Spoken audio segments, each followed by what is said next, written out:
paseando. Sí. Eran como 20 chicos. Dice, wow, ¿dónde estaban todos los chicos? Muy bien. ¿Cuántos han sido tan obedientes hoy de leer Hechos capítulo 27? A ver. 1, 2, 3. Hoy nos tocaba leer Hechos capítulo 27. Vamos a tener que poner algún tipo de castigo para quien no lo lee. Lo leí adelantado. Bueno, si lo he leído adelantado está bien, pero bueno. Muy bien, la idea es que en esto que vamos a compartir hoy, que tiene mucho que ver con la historia de Pablo y tiene mucho que ver con lo que dice Hechos 27, vamos a orar, porque independientemente de la lectura y de la reflexión que podamos hacer, indudablemente, mi mayor deseo es que la obra del Espíritu se haga en medio nuestro. Señor, en esta tarde dependemos de ti. Tú nos has hablado, tu palabra nos alienta, tu palabra nos orienta. Y Señor, cantábamos hace solo un momento, mi confianza está solo en ti. Queremos repetir esto, Señor, una y otra vez a nuestra mente, a nuestro espíritu, a nuestras emociones, a todo nuestro ser. Tenemos que educarlo conforme a tu voluntad y por eso, Señor, como el salmista, le queremos hoy en especial decirle a nuestra alma por qué te abates. Espera en Dios.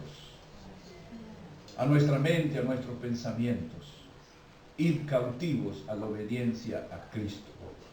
Por eso, Dios, pedimos que tu Espíritu Santo, a través de tu bendita palabra, en esta tarde edifique tu iglesia. En el nombre de Jesús. Amén. Amén. Muy bien. Una de las cosas que me han llevado a compartir, lo que quiero compartir hoy con vosotros, tiene que ver un poquito con el deseo de buscar en la palabra de Dios, de alguna manera, una respuesta para las cosas que son de público conocimiento. Es decir, creo que todos los que estamos aquí, cuanto menos 25 veces esta semana hemos dicho coronavirus, ¿o no? Tal vez algunos 50 veces y tal vez otros 100 veces. Pero todos hemos dicho en algún momento coronavirus. Es decir, este nombre se ha instalado en nuestra sociedad, nos guste o no, está. Indudablemente pensando en estas últimas semanas, Señor, ¿qué es lo que tú quieres decirnos? Porque de pronto la llegada del coronavirus, a lo mejor a los que no creen en Dios o no tienen suficiente confianza en Dios, pueden llegar a pensar que Dios perdió el control de la situación y todo lo que está pasando es un desastre y que Dios está durmiendo la siesta y que Dios está mirando para otro lado, que Dios no ama a la gente. Pero la Biblia no dice eso. La Escritura nos habla muy bien de que Dios es el Señor. Dios es el autor de todo lo que nosotros vemos, es el creador de todo lo que hay.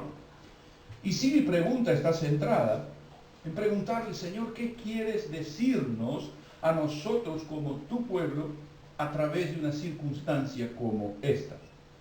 Como vosotros sabéis, yo regularmente viajo a Monza con la idea de acompañar la iglesia que está en Monza y también visitar una iglesia que está en Milano, donde voy todos los meses. Cada vez que voy a Monza también estoy en una iglesia en Milano. Indudablemente este lugar de Italia es el centro donde más infectados de coronavirus hay hoy.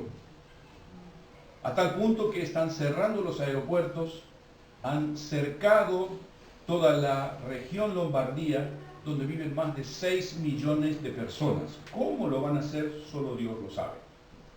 Pero indudablemente la situación es mucho más preocupante que lo que parecía al principio.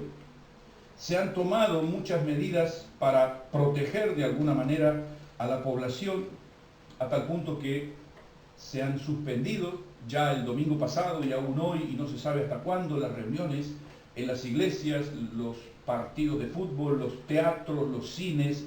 Está todo prohibido. ¿Por qué? Porque la idea es que es la única forma que tiene la sociedad en este momento para lidiar con esta pandemia que se ha repartido por todo el mundo. Hay algunos números que verdaderamente asustan, y mi deseo no es que usted se asuste, sino que usted pueda ver qué es lo que está pasando. Y mire, algunos de estos números son muy interesantes. Vamos a ver qué está pasando aquí. A ver.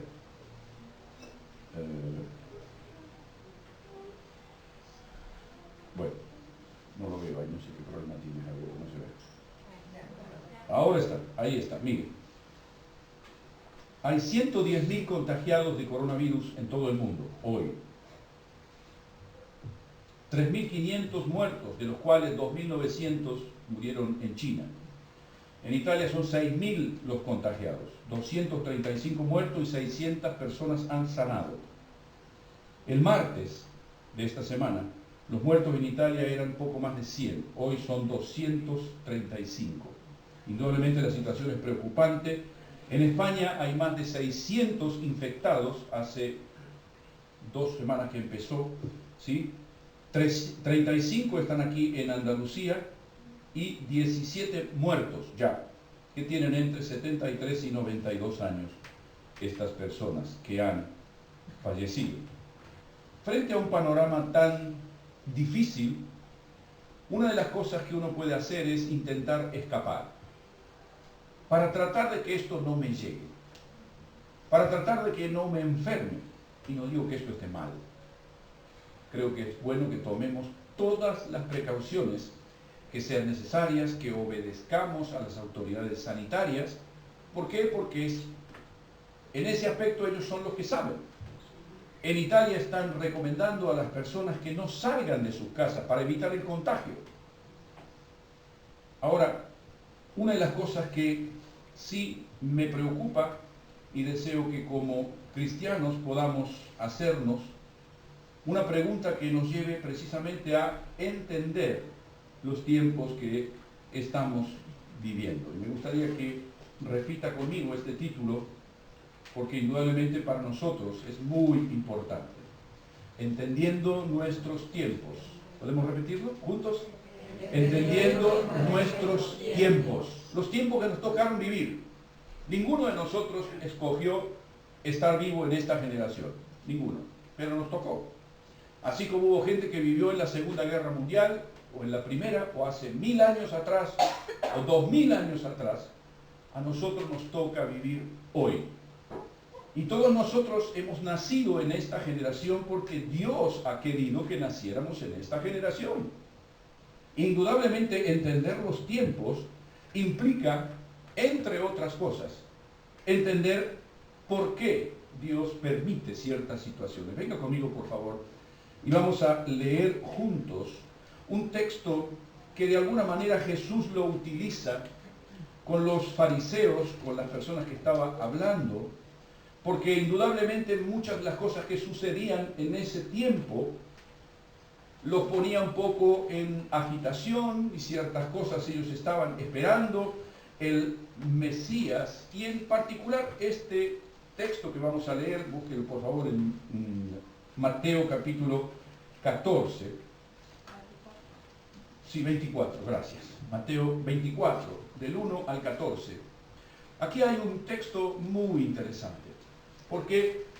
Porque normalmente cuando leemos un texto de estas características tenemos que tener una lente que nos permita comprender cuáles de estos textos pertenecen a algo que ya ha pasado, cuáles de estos textos pertenecen a lo que estamos viviendo hoy y cuáles de este texto que vamos a leer pertenece a algo que todavía no sucedió.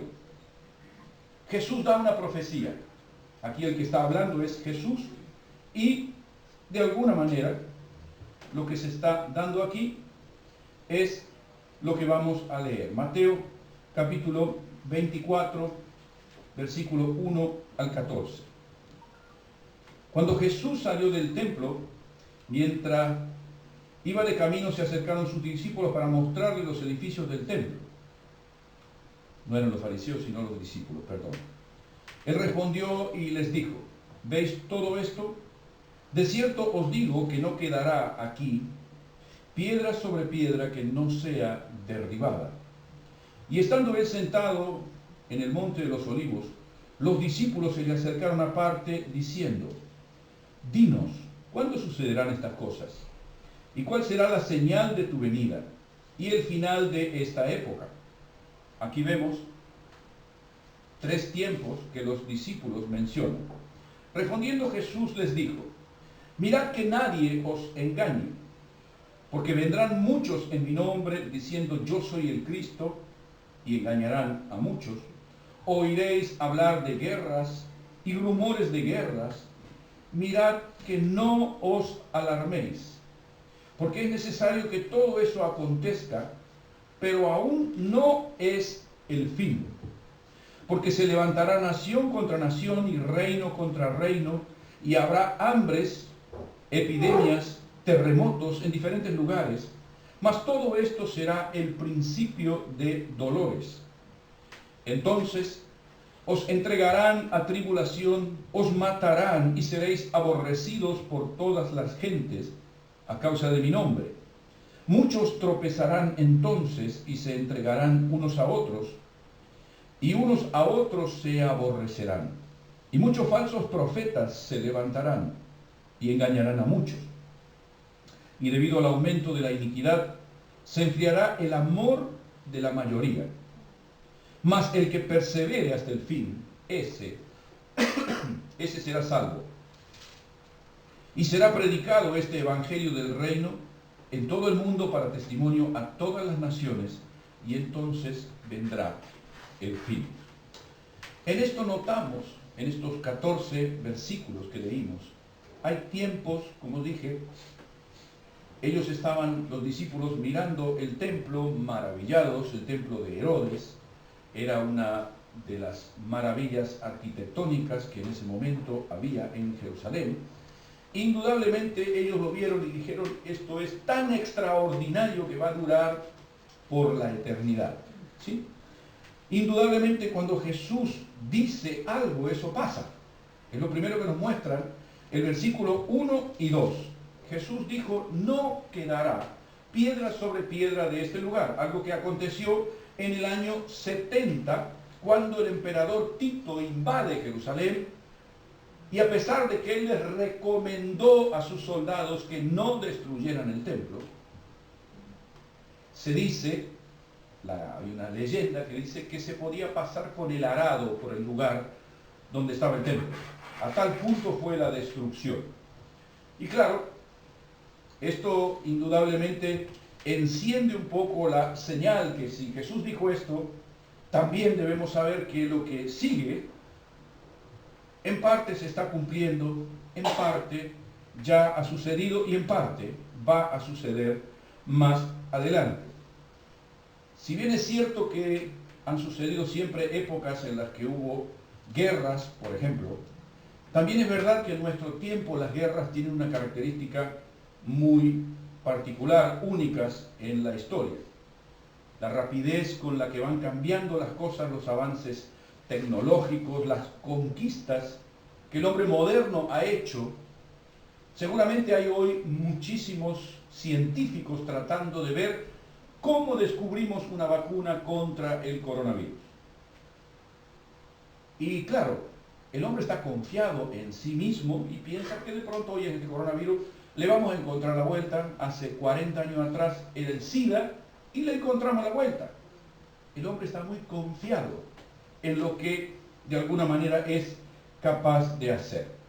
Una de las cosas interesantes es ver que si bien el hombre ha alcanzado tantas cosas, hoy por hoy vivimos en una generación desencantada. Una generación que no está conforme con lo que tiene, y todo esto ha hecho que hay apariciones y muchas confusiones detrás de muchas pseudo verdades que se conocen. Religiones de todo tipo, religiones orientales y un montón de cosas que no tienen nada que ver con la verdad, pero la gente abraza literalmente cualquier cosa buscando algo sencillo y que no exija tanto compromiso. El versículo 7 dice Jesús, se levantará nación contra nación y reino contra reino. Habrá hambres, epidemias, terremotos en diferentes lugares. Y si usted hoy miró un poquito el noticiero, va a ver que lo que hay en este momento en el mundo es una pandemia que es imposible que se diera de esta manera hace 100 años atrás. ¿Por qué? Porque la globalización nos ha traído internet, nos ha traído comunicación, podemos comprar, de pronto necesitamos algo para nuestra casa y vamos y por Google buscamos cuánto cuesta en China, lo compramos y en 48 horas está en casa. Junto con esa velocidad también llegó el coronavirus, la otra cara de la moneda. Una sociedad que seguramente 100 años atrás, algo que estaba en China, no lo traíamos de un día para el otro hasta España. Tampoco venían las enfermedades. En el siglo XII, XIII, la peste negra mató en Europa más de 30 millones de personas.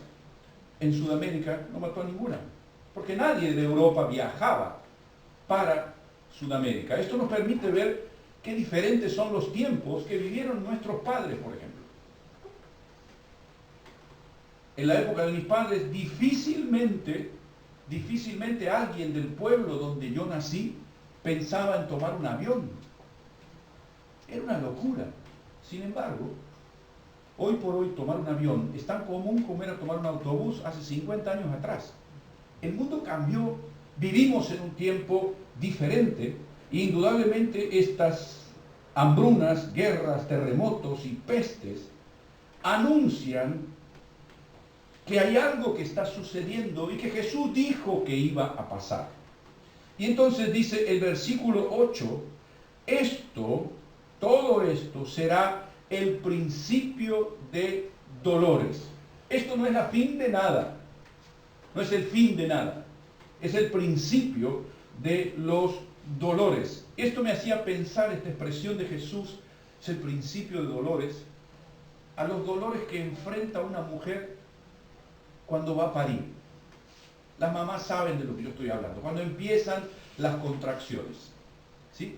¿Y cuál es la cuestión? Al principio es como que hay toda una ansiedad, que no sabe qué va a pasar, los dolores y esto, y de pronto a lo mejor un par de horas después, en el mejor de los casos, ¿sí? En algunos casos 10 horas después, ¿sí? Cuando le entregan el bebé, todos esos dolores hacen parte de algo que fue doloroso, pero que valió la pena. Y yo creo que es lo que Jesús está queriendo decirnos con lo que está sucediendo hoy. El final de la historia es un final fantástico para quien camina con Cristo. Y estamos viviendo un tiempo de dificultad, estamos viviendo un tiempo de dolor, es verdad. Pero Jesús dice, es el principio de algo extraordinario. Esa es la expectativa que Jesús desea transmitirnos. Es una noticia que, lejos de pensar en una crisis como algo definitivo, como algo que va a amargar mi corazón, me acerca más todavía a la esperanza que Él ha prometido para los que somos suyos. Cuando pensamos en la Escritura y vemos lo que Jesús está transmitiendo, dice, entre otras cosas, desde el versículo 9, entonces os entregarán a tribulación, que viene después, ¿sí? Que todavía, ya esto está sucediendo en algunos lugares. Si usted va a las redes sociales o en algunos noticieros no muy conocidos, usted va a ver que hay cristianos en este momento que están siendo decapitados simplemente porque no quieren renegar de su fe. Eso está pasando. En países musulmanes, eso está pasando en Nigeria, donde Boko Haram hace desastres. Y hay algunas cosas que indudablemente Jesús lo planteó y dijo, esto va a pasar, esto va a pasar. Hay algunas cifras que yo quisiera que pudiéramos ver, porque dice también, muchos tropezarán entonces y se entregarán unos a otros, y unos a otros se aborrecerán, muchos falsos maestros se levantarán Y es verdad, creo que nunca en la historia de la iglesia ha habido tantos falsos maestros como ahora. Yo hace 30 y algún años que conozco el Evangelio, cuando yo me convertí, no había tantos falsos maestros como ahora. Dice la Escritura, debido al aumento de la iniquidad se enfriará el amor de la mayoría. Algo tremendo, y mirad lo que dicen estos números simplemente del año 2019. 2.983 cristianos fueron asesinados por su fe, simplemente por decir que ellos son cristianos. Casi 3.000 personas, de las cuales hay registro, ¿sí? Casi 10.000 iglesias fueron atacadas, incendiadas. 3.700 cristianos estuvieron. Esto es algo que, por ejemplo, aquí en Europa no vivimos. Pero si usted va a la India, esto se vive. Usted va a Indonesia y esto se vive. Usted va a algunos países musulmanes y esto se vive. Esto es parte de la realidad que no ha llegado hasta aquí y no sabemos qué va a pasar, cuándo va a llegar, si va a llegar. Pero sí lo que sabemos es que Jesús lo anticipó de que esto iba a pasar. Pero Él dice, entre otras cosas, y acompáñenme por favor al versículo número 13, que nos da de alguna manera una perspectiva frente a semejante aluvión, semejante tsunami de problemas. Miren lo que Jesús dice. Él dice, las crisis son una oportunidad. Tú debes perseverar en la crisis y a través de esto tú verás lo que Dios quiere contigo. Dice Mateo 24:13, el que persevera hasta el fin, ese será salvo.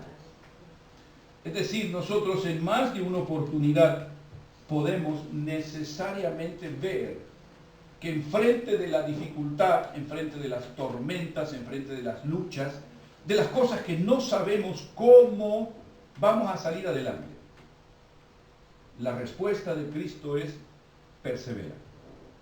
Persevera en fe. Cree a lo que yo he dicho. Cree a mis promesas. Aférrate a la palabra. Esto es lo que Jesús quiere que nosotros hagamos en estos momentos. Esta mañana, mientras estaba estudiando sobre esto, una de las cosas que le preguntaba al Señor es, si tú vinieras y estuvieras aquí, hoy, en lugar mío, ¿qué dirías? ¿Qué le dirías a la iglesia?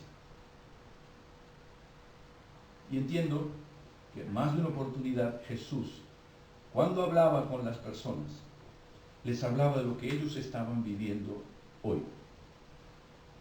Aquí hay una pregunta que se le hace y entonces él habla acerca del futuro, pero también él enseña cómo yo debo esperar ese futuro. El versículo 13 nos trae una promesa.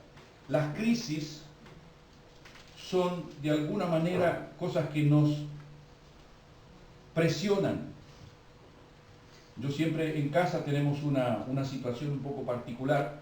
¿Por qué? Porque cuando usamos el dentífrico, a Susana le gusta apretarlo y queda todo doblado así. Y a mí me gusta doblarlo y los dos lo hacemos diferente. ¿Sí? Yo le doy una forma que me parece que es como más se puede aprovechar y ella le da otra forma. Y a veces, por ejemplo, seguramente, Berta, a ti que te gusta tanto cocinar y hacer tarta y esas cosas ricas, cuando quiera puedes hacerme una, no hay ningún problema. ¿Sí? Cuando uno quiere hacer una tarta y va a colocarla dentro del horno, ¿dónde uno pone la masa? ¿En qué? En un molde. Y cuando yo saco la masa ya cocinada, asumió el molde que yo le puse. Si tiene forma de corazón, si es redonda, si es cuadrada, si es rectangular, sale con ese molde.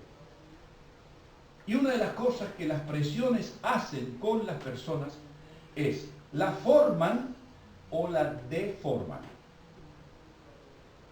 La presión, la crisis, la dificultad te forma si tú tienes un modelo por el cual estás trabajando, con el cual estás trabajando, te forma a la imagen de ese modelo. Si en lugar tú no tienes ningún modelo, la crisis te va a deformar. Y como cristianos tenemos que el deseo de Dios es que nosotros seamos iguales a Cristo. ¿Cómo creen que Dios nos va a formar para que seamos iguales a Cristo? ¿Qué dice Isaías de Cristo? Que Él es un varón de dolores, conocido como el siervo sufriente. Y está claro que la Escritura nos muestra, y ahí es donde yo quiero que vayamos hoy a la lectura de Hechos capítulo 27, para que podamos descubrir a través de esta historia de cómo fue el naufragio de Pablo. Hechos capítulo 27, allí hay algunos tesoros realmente que nos permiten ver cómo un hombre que dice de sí mismo a sus discípulos: sed imitadores de mí, como yo de Cristo. Ya no vivo yo, ahora Cristo vive en mí. Este hombre pasó por una situación de mucho conflicto, Y yo a veces me da un poco de pena ver cómo algunos cristianos quieren evitar los conflictos. No digo de ir a buscarlos, pero cuando Dios los trae, lo que hay que hacer es preguntarle: Señor, ¿qué quieres conmigo? ¿Qué me quieres enseñar con esto? Mi vida es tuya. ¿Qué me quieres enseñar? Y acá hay una historia muy bonita que Pablo nos va a ir mostrando cómo nosotros tenemos que ir actuando en medio a las dificultades. Hechos capítulo 27 del versículo 13 al 20. Dice la Escritura lo siguiente: soplando una brisa del sur, pareciéndoles que ya habían conseguido su propósito, levaron anclas e iban costeando Creta. Pero no mucho después dio contra una nave un viento huracanado llamado Euroclidón, y siendo arrastrada la nave, no pudiendo poner proa al viento, nos abandonamos a él y nos dejamos llevar. Y habiendo corrido a sotavento de una pequeña isla llamada Clauda, con dificultad pudimos hacernos con el esquife. Y una vez subido a bordo, usaron de refuerzos para ceñir la nave, teniendo temor de dar en la sirte. Arriaron las velas y quedaron a la deriva. Pero siendo combatidos por una furiosa tempestad, al día siguiente empezaron a aligerar la nave, y al tercer día con nuestras propias manos arrojamos los aparejos de la nave. Y no apareciendo ni el sol ni las estrellas por muchos días, acosados por una tempestad no pequeña, ya se fue perdiendo toda esperanza de salvarnos. Usted puede leer en su casa, si no lo ha leído, todo el capítulo 27. Muestra cómo Pablo, saliendo desde Jerusalén, él reclama que quiere ir y presentar su caso al César. Él estaba siendo enjuiciado injustamente, y Dios le dice: es necesario que vayas al César. Ok. Entonces, Dios quería que Pablo fuera, pero no le dijo: te voy a comprar un pasaje en primera clase de Iberia. No. Vas a ir en un barco con otras personas, va a haber algunos problemitas por el camino, y es interesante descubrir, de alguna manera, que este hombre, que servía a Dios con todo su corazón, estaba en un barco que él aconseja de detenerse, pero dice la Escritura que las personas que lo custodiaban confiaban más en lo que decía el capitán de la nave que en lo que decía Pablo. En otros términos, Pablo estaba en un problema por causa de una decisión que tomó otra persona. Él dice: no salgamos porque vamos a tener problemas y esto. No le creyeron. Muy bien. Se inicia toda una dificultad. Esa tormenta, esa crisis, de alguna manera nos enseña algo interesante. Cuando usted escucha que alguien diga, no, a mí no me va a tocar el coronavirus porque la sangre de Cristo me libra de todo pecado. Mucha gente que cree eso. Yo siempre planteo, Pablo estaba en el barco con otros, la mayoría de ellos no eran cristianos, y cuando vino el naufragio, ¿qué pasó? Pablo vino un ángel y lo sacó y lo llevó hasta la playa, y cuando llegaron los otros náufragos por ahí, Pablo estaba sentado así. Esa es la idea que nosotros tenemos. No es lo que dice la Biblia, hermano. Lo que Pablo nos está enseñando aquí es que en medio de las dificultades, en medio de las luchas que vivimos exactamente igual que las demás personas, encontramos en Dios una respuesta. Es un ejemplo a imitar, porque este hombre aprendió que las dificultades nos hacen crecer. Uno crece a través de las dificultades, aprende a vivir bajo presión. Una de las peores cosas que tiene nuestra sociedad hoy es que estamos criando hijos a los cuales se les da todo lo que piden. ¿Por qué? Para que ellos puedan ser felices y tengan todo lo que yo no tuve. Y lo único que se está haciendo es malcriando una generación que no sabe ni quiere sufrir. Indudablemente Dios no hace así con nosotros. Pablo estaba en medio del mar, en medio de una tormenta. Las olas estaban por hacer que se hundiera ese barco. Dice la Escritura en el versículo 15, siendo arrastrada la nave y no pudiendo poner proa al viento, nos abandonamos a él y nos dejamos llevar. Leerlo esto es muy fácil. Pero vivimos en una generación que quiere tener el control de todo. Y Pablo dice, hay cosas en la vida que te tienes que dejar llevar. Deja a Dios que lleve tu vida. Obedécelo. Y deja que Él te lleve. Confiamos en Dios, pero a veces Dios hace cosas que... ¿qué pasó? ¿Dónde está el Señor? En este cuadro, ¿dónde está? Yo no lo veo, lo cual no quiere decir que Él no está. Al contrario. Cuando yo miro la Escritura me encuentro, cantamos y nos gusta mucho, echó a la mar los carros del faraón.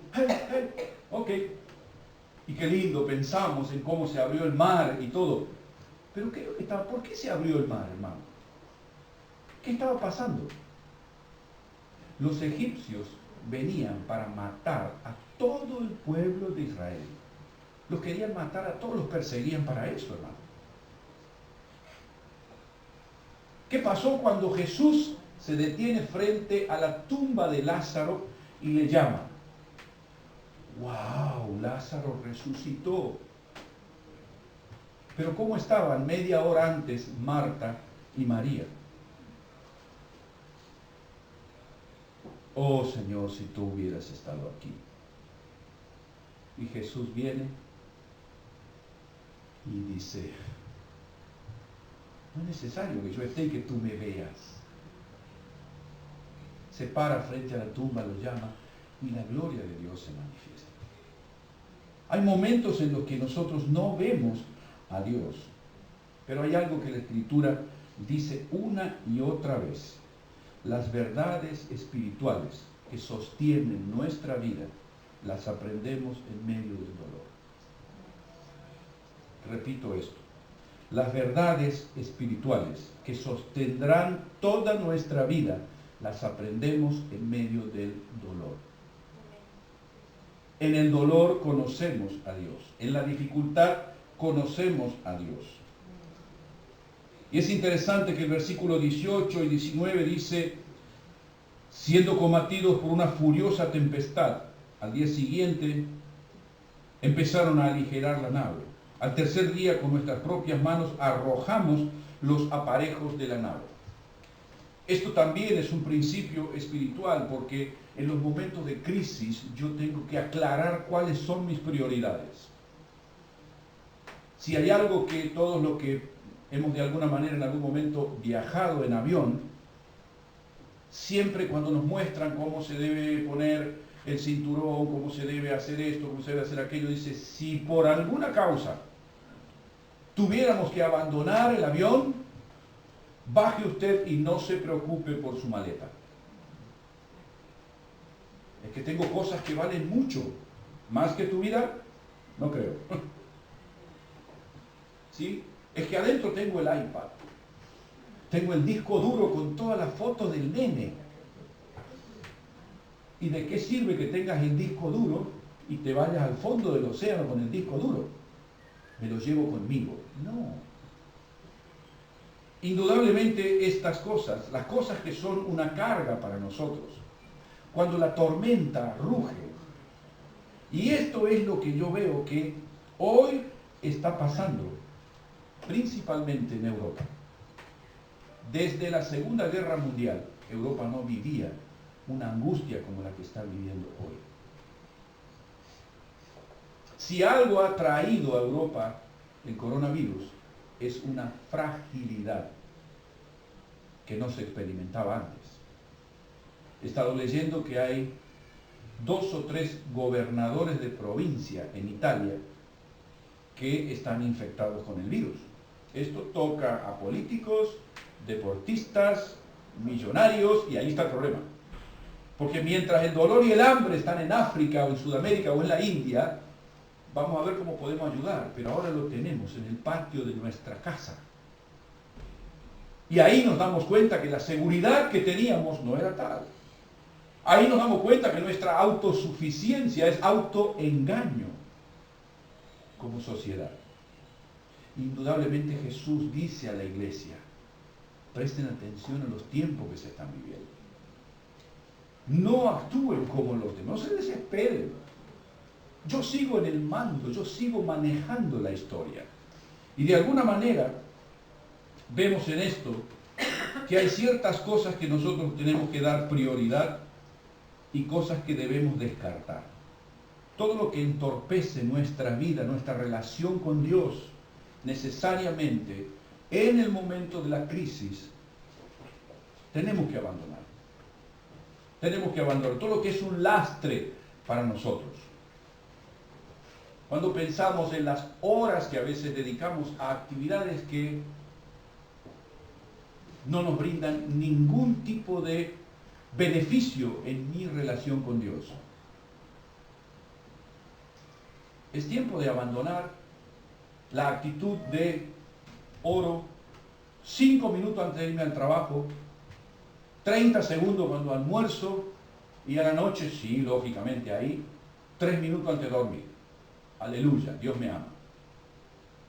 No. Es tiempo de dedicar a Dios todo lo que Él desea que nosotros le dediquemos. Es tiempo que dejemos la falta de compromiso con Dios que hemos tenido. Cada uno de nosotros sabe cuál es la falta de compromiso que no ha estado a la altura de lo que Dios deseaba.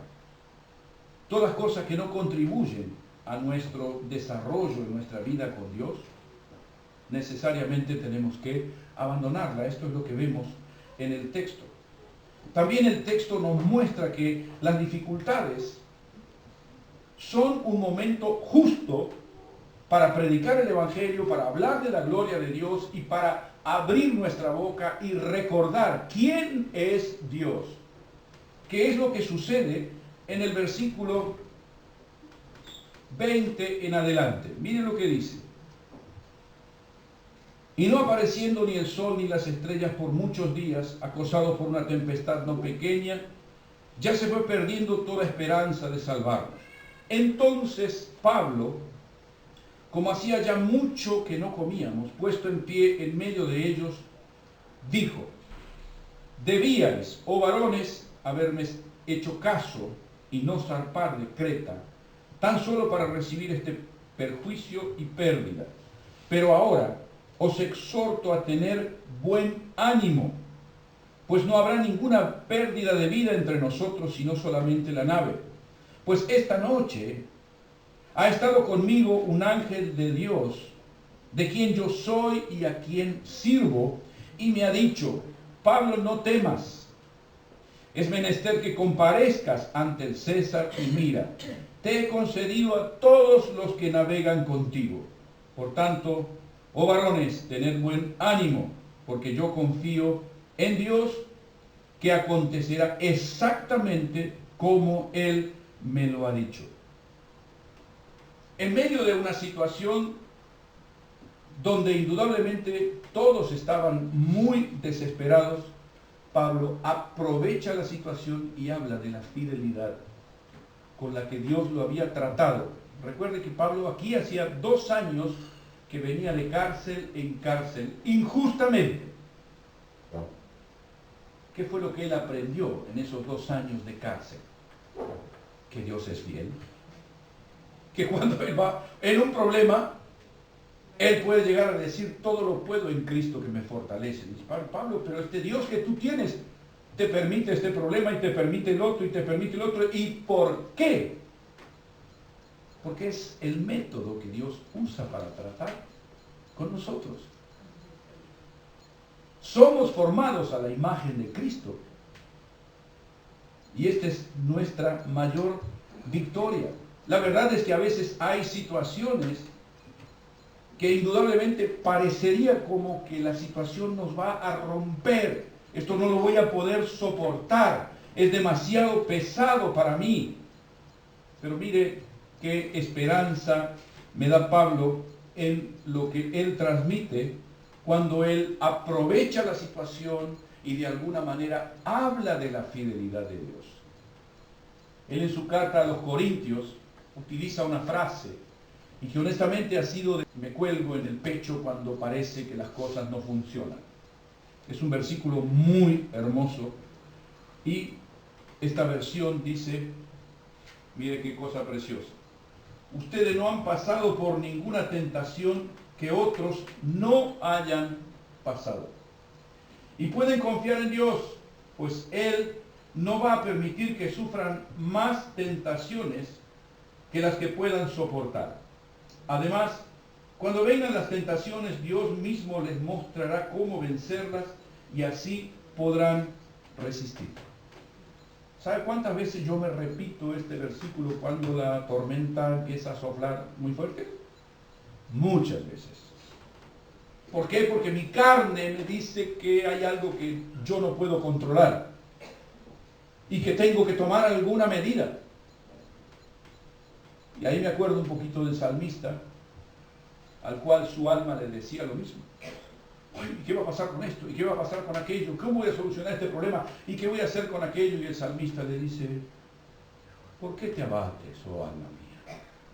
Espera en Dios. Él es mi luz y mi salvación. Indudablemente Pablo sabía de lo que estaba hablando. Y él dice literalmente: Dios dará la salida. Dios no nos va a permitir una tentación, una prueba, una crisis, una lucha mayor de la que yo pueda soportar. Esta es la verdad. Si yo escapo de la crisis, del problema, estoy evitando que Dios cumpla su propósito conmigo. Yo quiero que lo cumpla, así como lo cumplió con Pablo. Pablo utilizó este momento de desesperanza y lógicamente, después, como está escrito desde el versículo 26 en adelante, muestra que toda la tripulación naufragó, que se destrozó la nave y demás. Esto también nos dice que Dios permitió que Pablo sufriera, que tuviera las mismas peripecias que los otros que estaban en la nave con él. Esta crisis del coronavirus tiene muchos matices. Seguramente no implica solamente la salud. Hablábamos el viernes con Javier respecto a las implicancias económicas que va a tener una crisis como esta, donde hay fábricas en China que han parado su producción. Imaginemos, hoy China provee un montón de materia prima y de ya materia terminada, por así decir, que se utiliza en la fabricación de un montón de cosas que vemos aquí. Y de pronto eso va a faltar, eso va a traer problemas de todo tipo, hermano. No sabemos hasta dónde esta situación nos va a llevar. Los medios de comunicación contribuyen de una manera malévola a que haya cada vez más sensacionalismo y más ansia en la gente. También hay gente que aprovecha y lógicamente, como pasa en todas las crisis, hay gente que se enriquece, que lucra con el dolor de los demás. Una de las cosas que también nos muestra el coronavirus, como decía, es que esta sociedad que hace alarde de seguridad, fortaleza, estabilidad, ha descubierto simplemente por una enfermedad que ni es tan fuerte, ni tan segura, ni tan estable. Y esta no es la única crisis. Mire, ahí desde en los últimos 20 años de historia, algunas crisis que han marcado nuestro día a día. Todos nos acordamos de lo que pasó el 11 de septiembre. Usted dice 11 de septiembre y automáticamente viene a nuestra mente las Torres Gemelas, Bin Laden, la torre que se cae, la gente que se tiraba por la ventana. Esto pasó no hace 20 años todavía. El año que viene va a pasar. ¿Sí? La crisis del 2008, que se vivió fundamentalmente en los países del primer mundo. Porque los países, si usted vaya a preguntar en África, en algunos países de África, ¿usted cree que la crisis del 2008 les afectó? No. Seguían viviendo igual. Pero Occidente sufrió muchísimo. En Italia, aquí en España, hubo gente que se suicidó porque perdió todo, hermano, en cuestión de 15, 20 días. En los últimos años han aparecido más de 30 enfermedades. Lógicamente, algunas de ellas, como se cree en este caso, escapadas de un laboratorio que estaban construyendo armas biológicas. Todo esto, de alguna manera, nos hace ponernos en alerta frente a esta situación. Entonces, ¿qué es lo que nosotros tenemos que hacer frente a esto? ¿Qué es lo que Jesús de alguna manera nos indicaría que hiciéramos? Lo primero que tenemos que tener en cuenta es que simplemente lo que está pasando es que se están cumpliendo las profecías que Jesús dio, que las oportunidades las podemos aprovechar en los momentos de crisis y que nosotros tenemos que en este tiempo ser conscientes de que la sal y la tierra, la sal y la luz de esta tierra somos nosotros. Nos guste o no, lo querramos asumir o no, en medio de una sociedad y de un caos como el que se vive, nosotros tenemos una palabra de esperanza, como la tuvo Pablo para esta gente, en medio de la tempestad. ¿Sí? ¿Cómo enfrentar esta crisis? Algunas cositas para entender, y ya estoy terminando. Acompáñenme por favor a Isaías 46.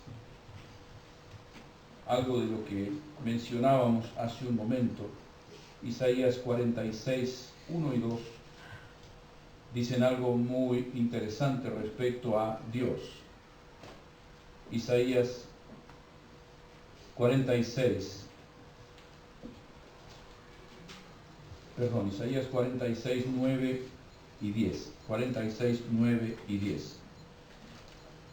Dice el profeta al pueblo de Israel y también a la iglesia hoy: acordaos de las cosas pasadas, desde los tiempos antiguos, porque yo soy Dios y no hay otro Dios y nada hay semejante a mí, que anuncio lo porvenir desde el principio y desde la antigüedad lo que aún no era hecho, y que digo, mis planes permanecerán y haré todo lo que quiero.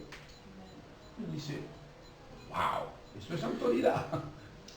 Este es el Dios en el que nosotros creemos. Y ciertamente, cuando uno piensa en estas situaciones, estas cosas que se están viviendo hoy, hay un versículo que me trae también muchísima esperanza en medio de tanta confusión, y es lo que dice 1 Pedro capítulo 5, versículo 17. Venga conmigo y lo leemos juntos, por favor. 1 Pedro 5, 17. Este es el ansiolítico bíblico. Miren lo que dice. Dígame si no es un ansiolítico. Primera de Pedro 5, 7. Mire lo que dice. Podemos leer el 6 también. Dice, humillaos pues bajo la poderosa mano de Dios, para que los exalte a su tiempo, echando toda vuestra ansiedad sobre Él, porque tiene cuidado de vosotros. Es verdad que toda esta situación genera cierta ansiedad, pero acá Pedro nos da un ansiolítico, que no es una pastillita pequeñita, ¿sí? Y nos dice, esto es lo que va a quitar tu ansiedad. Echa tu carga sobre, cuéntale a Dios cómo te sientes. Habla con Dios. Refúgiate en Dios. Busca a aquellos que también quieren refugiarse en Dios y comparte con ellos tu peso. La primera cosa que debemos entender es que Dios es soberano y quiere que descansemos en que Él tiene planes que nosotros no conocemos. La segunda cosa tiene que ver con vivir la crisis como una oportunidad, deshaciéndonos de todo aquello que no nos resulta útil. El Evangelio no es para que vivamos fácilmente, al contrario, hermano. El Evangelio hace que hombres y mujeres simples como nosotros seamos transformados por el Espíritu progresivamente a la imagen de Cristo. Y eso no es fácil. Nuestra carne se niega, pero el Espíritu de Cristo, cuando inicia a trabajar en nosotros, hace que aceptemos ese desafío de Dios. Por eso yo creo que es un momento para que tomemos en serio nuestra relación con Dios, abandonando todo aquello que no contribuye a mi acercamiento a Dios. Es bueno que seamos conscientes de dar perdón a las personas que por ahí estamos con rabia, enojados de años. Y Dios dice, ¿para qué? ¿Qué sacaste? Deja eso ya. Déjalo. Hoy es tiempo de dejarlo. Muchas veces, actuando en diferentes momentos, en consejería, he oído de personas que dicen, bueno, sí, pero el año que viene voy a empezar. No. Hoy es el tiempo de dejar lo que no sirve. ¿Por qué? Porque estamos viviendo una crisis. Y es bueno que aprovechemos la crisis para acercarnos más a Dios. Es hora de pedir perdón a los que hemos ofendido. Es hora que dejemos de lado las diferencias que solamente nos hacen daño, nos separan de gente a la que amamos. ¿Para qué? ¿Qué esperamos? Que nos digan, el primo Miguel dio positivo, está internado, se está muriendo, voy a orar por él. No esperemos que le digan que tiene coronavirus. Arreglemos nuestra situación, sea con quien sea. Indudablemente una de las cosas que yo deseo con todo mi corazón es que se pueda decir de nosotros lo que dice Hechos de David. Dice que él, mientras vivió conforme a la voluntad de Dios, para él sirvió a los de su generación. Que el Señor nos dé esa gracia de servir a nuestra generación. En medio del problema, de la lucha y la dificultad que tenemos, cuando la tormenta arrecia, servimos a Dios con nuestras fuerzas.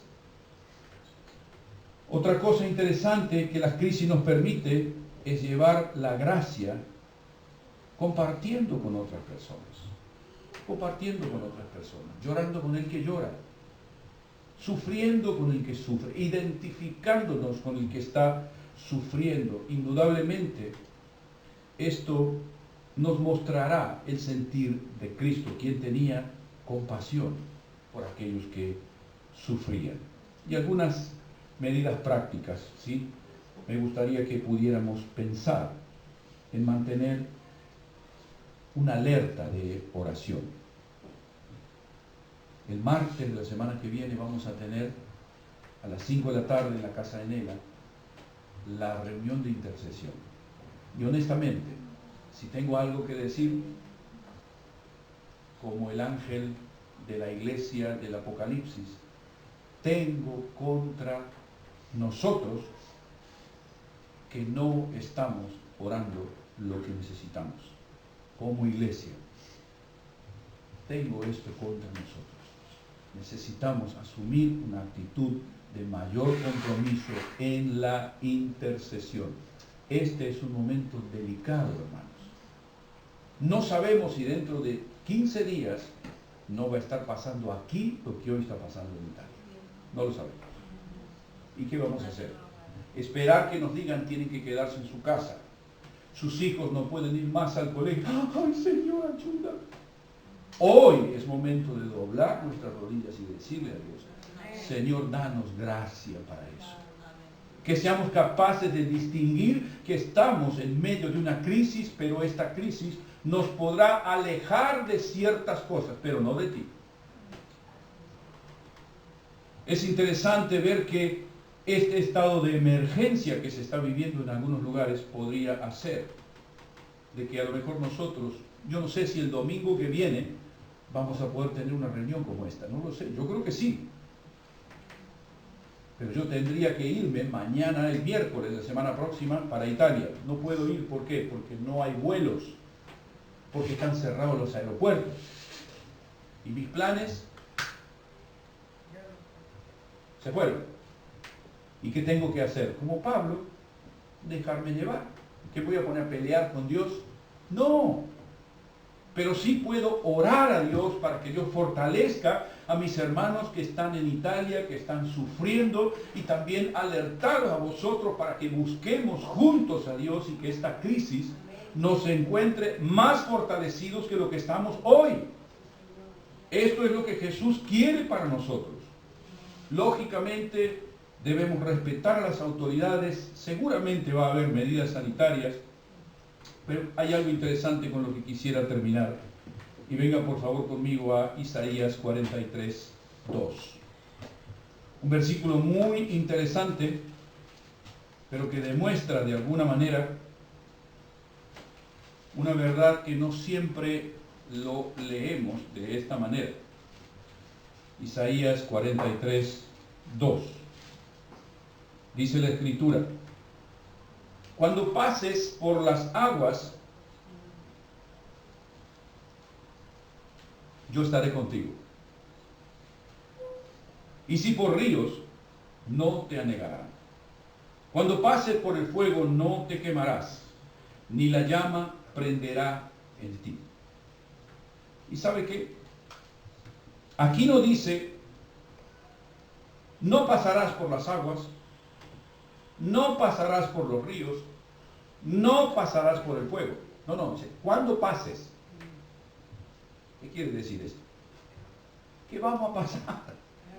Que vamos a pasar por el fuego, que vamos a pasar por los ríos, que vamos a pasar por el agua, pero también que Dios va a estar con nosotros en medio de esa situación. No nos va a evitar todo. ¿Por qué? Porque el sufrimiento y el dolor nos hace perder nuestra autosuficiencia y nos enseña a depender de Cristo. Póngase de pie y vamos a orar.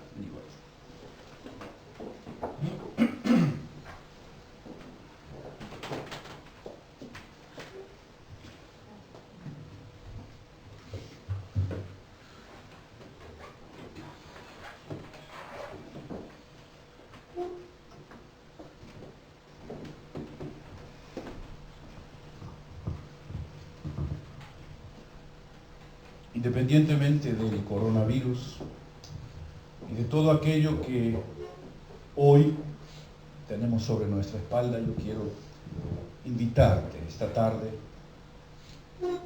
a que dejes ese lastre. Hace un momento cantábamos, mi esperanza está solo en ti. Y nos gusta cantarlo, nos gusta pensarlo, pero la verdad es que muchas veces nuestra esperanza también está en otras cosas. Y en esta tarde, y de alguna manera, el Señor a través de esta crisis ha demostrado a la arrogante sociedad occidental del siglo XXI. Podría decir, como dice en el Apocalipsis, que es ciega. Podría decir que cree ser autosuficiente, pero es tan frágil. Podría decir que proclama ser segura, pero lejos está de ser segura. Yo creo que todos nosotros, de alguna manera, nos identificamos en nuestras debilidades, en medio de situaciones como esta. Por eso, no tengo dudas de que el Señor en esta tarde quiere ayudar a que por el Espíritu nuestras cargas se caigan en el nombre de Jesús. Cada una de ellas, déjalas. Déjalas. El Señor quiere que tú seas libre. Que si viene un naufragio como este que estamos viendo en los tiempos de Pablo, si te toca estar en las aguas, recuerda, el Señor está allí contigo.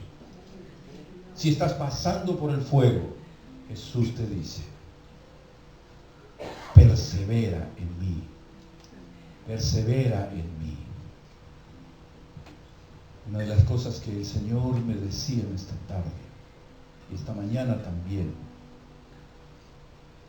a veces creemos que el poder de Dios se muestra a través de un milagro. Cuando nosotros oramos y alguien se levanta, y el paralítico se levantó, eso es un milagro. El enfermo de cáncer se levantó y eso es un milagro. Pero yo creo que no hay mayor milagro que cuando alguien continúa insistiendo y esperando en Dios, a pesar de que no ve el milagro. Ese es el mayor milagro. En contra de lo que tus ojos, tu corazón, tus pensamientos te aconsejan, tú dices, yo sé en quién he creído. Por eso, Señor, en esta tarde y en el nombre de Jesús, queremos poner nuestro corazón delante de ti, Dios. Reconocemos tu gracia, Jesús, reconocemos tu favor. Yo te pido que en el nombre de Jesús, Señor, tú estés. Gracias por esta epidemia, Señor. Gracias, Señor, porque nos ha traído luz respecto a nuestra propia autosuficiencia como sociedad. Y gracias, Señor, porque a pesar de todo lo que está sucediendo y trayendo tanto dolor y tanto sufrimiento, Señor, ninguna de estas cosas nos pasarán sin tu cuidado.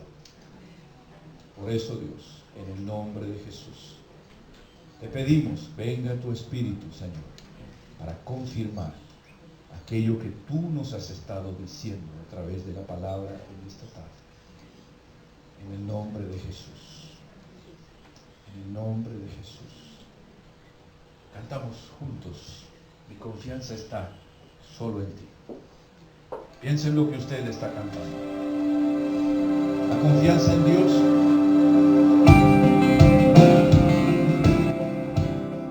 La confianza en Dios